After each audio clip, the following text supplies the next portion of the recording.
ايلون ماسك طلع حرامي، واخبار جديده عن ارخص ايفون ابل هتعلن عنه بمواصفات خطيره حرفيا، وغلطه واحده من مسؤولين شاومي ظهر معاه الشاومي 15 الترا واللي هيجي بمعالج كوالكوم مجنون. كل ده واكتر هنتكلم عنه في فيديو النهارده. نشره اخبار يا باشا، واكيد انت مستغرب اللي انا لابسه ده، بس يعني ايه لزوم الشياكه يعني.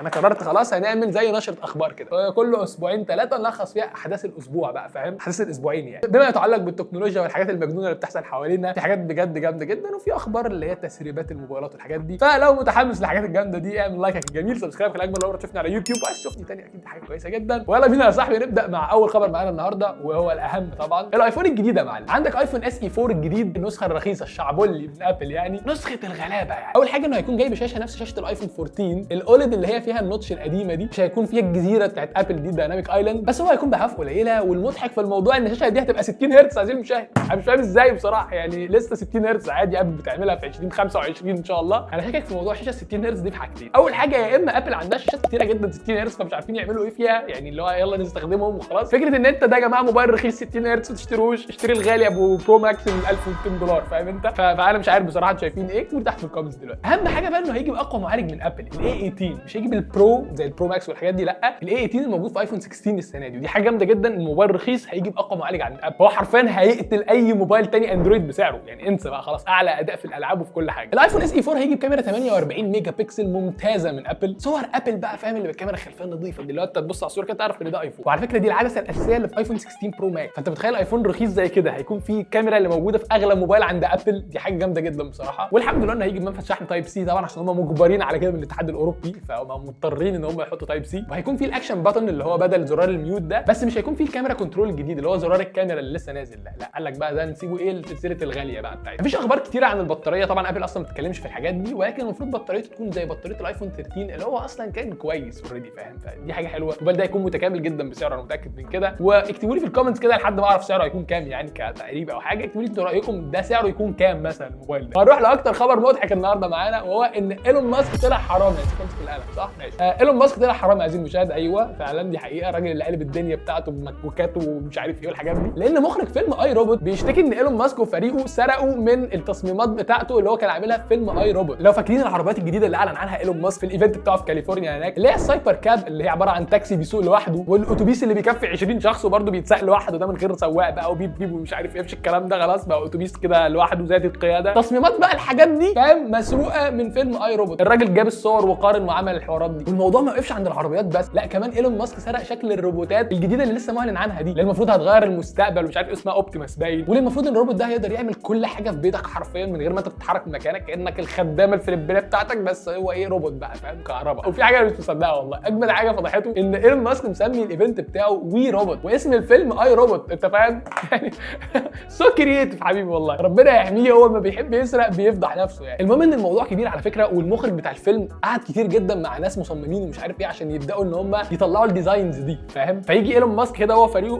فاهم يلا يا باشا هنعمل مش عارف الكاب ايه وبتاع ايه، وقام عامل لك العربيتين بنفس التصميمات بتاعته. ليه يا معلم؟ انت معاك فلوس فاهم؟ روق على الناس، لو انت سارق حاجه من عندهم ما تسرقهاش يا صاحبي، اشتريها منهم الديزاينات دي. ومكملين مع ايلون ماسك واختراعاته الغريبه والمريبه. انا عايز اقول لك على حاجه، بص انا في حاجه لازم نبقى متفقين عليها. الصاروخ اللي احنا يعني طول عمرنا فاهم في الفيزياء والكيمياء والحاجات دي عارفين ان الصاروخ اللي بيطلع خلاص بقى يعني سيبه بقى خلاص، يعني خسرنا فلوسه فاهم، طلع خلاص بقى سافر راح عدى مشواره هينزل يتفرتك 60 حته، معروف الموضوع ده يعني، انا عارف المعلومه دي. الجديد بقى ايه؟ ان ايلون ماسك قال لك لا يا باشا احنا ما ينفعش معانا الكلام ده، فلوسه ما تترميش في الارض، احنا الصواريخ اللي هنطلعها دي هنرجع نستخدمها تاني، اتصرف بقى شوف انت هتعمل ايه. وفعلا عمل منصه كامله في سبيس اكس ومسك صاروخ، يعني نزله كده اللي هو الصاروخ اللي طلع ده نزل تاني تمام، والصاروخ ده وزنه 300 طن عايزين المشاهد، 300 فاهم 300 طن. في غلطه بقى من احد مسؤولين شاومي بالغلط، وطبعا انا اشك في الموضوع ده عايزين المشاهد، هم قالوا ان هو بالغلط، انه ظهر معاه الايفون 15 الترا اللي هو الجديد اللي لسه هينزل ده ان شاء الله، يعني الموبايلات المتوحشه بتاعت شاومي اللي بيبقى فيها كاميرات مرعبه كده وكبيره فشخ وبتاع. انا بصراحه كحكيم بحس ان الحاجات دي بيبقى مقصوده يعني عشان يعمل ضجه اعلاميه، وفعلا عملها. الموبايل نزل له تسريبات كتيره جدا الفتره اللي فاتت، واليك اهم هذه التسريبات. اول حاجه ان شكله هيكون قريب الى حد ما من الايفون، دي حاجه جامده بالنسبه للشركات بتبيعه اكتر. معاك كاميرا اساسيه اقوى من الايفون 200 ميجا بكسل، كاميرا مرعبه ومتوحشه. انا بقول لك هو اصلا دايما تركيزه ركزوا في الفئه دي على الكاميرات. والمجنون ان الكاميرا 200 ميجا بكسل دي كاميرا تيليفوتو مش كاميرا اساسيه، لا ممكن تعمل معاك زوم لحد 50 اكس اوبتيكال عادي مش ديجيتال زوم، ودي حاجه مجنونه اللي هو يعني زوم من غير ما تخسر كواليتي. فبيقول لك ان الكاميرا دي اصلا ممكن تصور حاجات في الفضاء عادي، مسمينها سبيس زوم اللي هو الفضاء، فاهم؟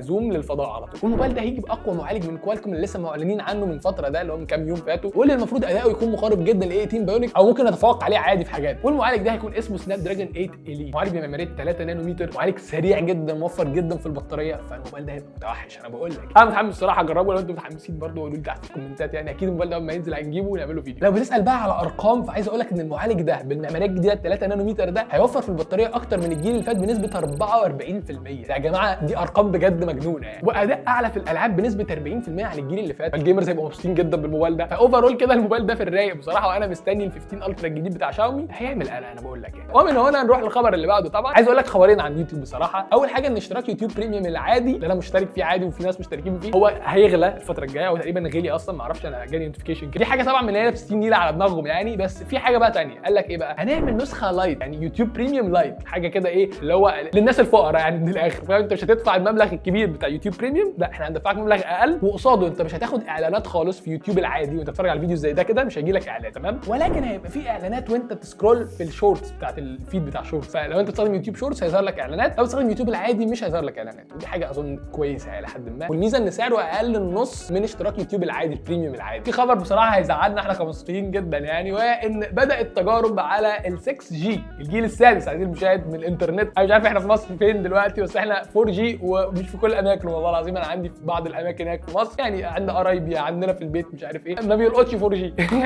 يعني 3 جي وبالعافيه يعني انت فاهم. فاحنا بقول لك 6 جي بدات التجارب عليها ومفروض يبقى اسرع 9000 مره من 5 جي. مش عارف انا بجد كحكيم مستغرب يعني احنا في مصر ايه بقى هنشغل 5 جي امتى؟ لان العالم بره هيستخدم 6 جي، فاحنا ايه بقى؟ احنا ورا ليه؟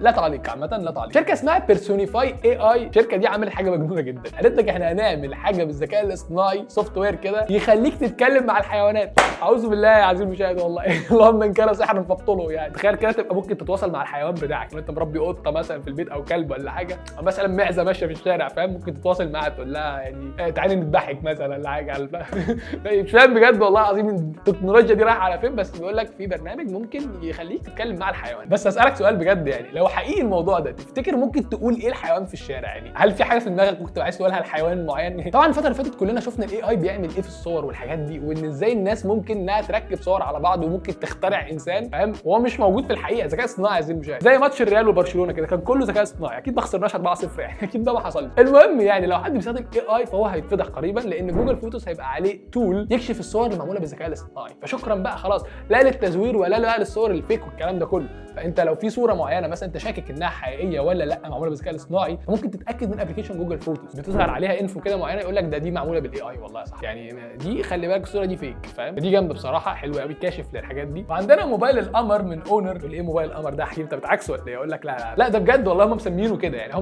مش اسمه ما اسموش قمر يعني، ولكن في لون منه اسمه مون شادو جراي تمام. فهو هيبقى لونه جامد جدا الصراحه، والمفروض ان الموبايل ده فيه زوم ابن لذينه بيعرف يصور لحد القمر وبتاع ويطلع لك صور القمر جامده وبتاع. ده هيكون الاونر ماجيك 7 برو. اكيد شفنا ال5 برو وال6 برو كانوا جامدين ازاي. اونر هتعلي سنه على نفسها، هيعملوا موبايل القمر، فخلينا نشوف الموضوع ده عامل ازاي. هيجي بسناب دراجون 8 جن 3. انا مش عارف بصراحه ده اكيد ولا لا، ممكن يجي بالاليت الجديد انا ما اعرفش، بس هو في الغالب هيجي بسناب دراجون 8 جن 3 مع كاميرات بتعمل 6 اكس اوبتيكال زوم، وكاميرات هتبقى كويسه جدا. كاميرات اونر عامه مرعبه يا جدعان. فالموبايل ده توقع منه حاجات جامده جدا وديزاين بريميوم وبتاع. كوبايلوت شركه الذكاء الاصطناعي المعروفه بتاعت مايكروسوفت نزلت زي بوت كده على واتساب، تقدر ان انت تستخدمه في ان هو يكون مساعدك الشخصي اليومي. يعني ممكن تساله على اي حاجه في الشاتس بتاعتك، مثلا تقول له ابعت رساله لحد معين، يحمل لك بي دي افات، يلخص لك بي دي افات، الحاجات دي كلها يعني هيساعدك في الايه الاستخدام اليومي العادي فاهم، وانت تتكلم في الشاتس بتاعتك، او مثلا لو عندك امتحان وعايز يحل لك امتحان معين او حاجه، هيبقى زي مساعد شخصي ليك. ممكن تستخدمه دلوقتي على فكره، اللينك بتاعه تلاقيه تحت في الديسكربشن كده ممكن تجربه. واخيرا لو انت مهندس ميكانيكا فلازم تخاف على مستقبلك، لان شركه نيو بتاعت العربيات الكهرباء الجديده لسه داخله الامارات بقالهاش كام يوم، لان الشركه دي في مصانعها بدلت بعض المهندسين الميكانيكيين تمام، المهندسين دول يعني بدلتهم بروبوتات تمام، واستبدلوهم بجد يعني خلاص. يعني الموضوع ده انتشر جدا بره، وهم بيقول لك خلاص احنا شايفين ان انت يعني والله في حاجات ممكن الروبوت تستعملها وهيبقى اوفر لينا يعني خلاص، احنا هندفع ثمن الروبوت مره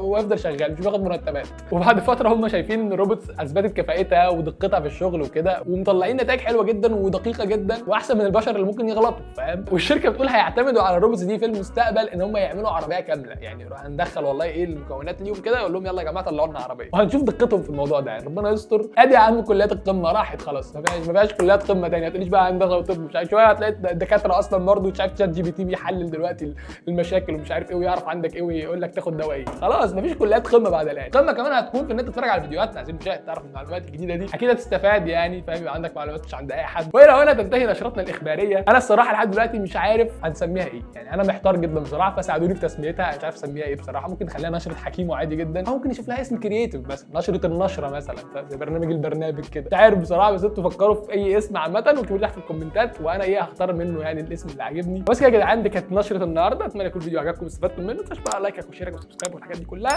وبس كده، سلام.